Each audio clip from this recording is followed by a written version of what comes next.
Who should we have our eyes on? Obviously, it starts with Andre Drummond. Do you believe, with the other teams that are in the mix to talk to him, that one, he will come here, and two, that the Celtics should want him? I know there are a lot of Celtics fans that think Andre Drummond sucks, and I have long said, I've said it on this show a number of times, you don't trade for Andre Drummond and what that contract was. Like, you don't even remotely consider that. But if you can get him on the buyout market, you don't hesitate. He is a guy that obviously can score. He can rebound. He can, he can play a role. I mean, he can even at points, to a degree defend. He's not useless on defense. He's not a good or great defender, but he's not useless. It's sort of like a more muscular, more adept Enes Kanter in a way, quite frankly. It's like a beefed up Cantor on steroids in terms of his ability. Still a dinosaur in today's NBA. I get that, but he's not a guy who I think would be a downgrade from what you currently have.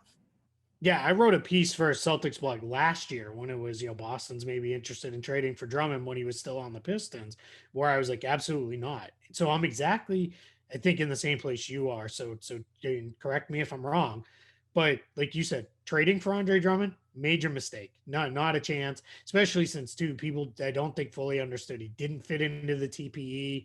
It would have cost Right. Marcus Smart in the deal. It just would have got very messy for the Celtics. So absolutely not, you stay away. If you can get Andre Drummond on a prorated minimum contract for the rest of this year, considering you just traded Daniel Tice, you do that every single day of the week and you live with whatever he gives you. And even if it's 20 minutes a game is all you get out of him, that's fine. You get 20 minutes of really good rebounding and maybe not much else, but at least you got that. And I like your comp for Cantor because that's kind of what he is at this point. He's kind of an Enes Cantor type of guy where it's, he's, he can really hit the boards, can do a little bit to finish around the rim. He's not a great roller, which is always a concern. He's a better passer though. I think that he really gets credit for. He's usually right around 4 assists per game for a big man. He's not going to step out and shoot jumpers the way Tice, could, but yeah, if you can get him on a minimum, 100% you go do it. I think it's probably more likely he's headed to one of the LA teams or Brooklyn.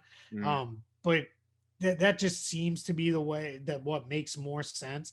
I think Brian Windhorst said today the Heat will be interested if they can't close the deal with LaMarcus Aldridge, which he makes sense there. Miami's only really kind of got one big left.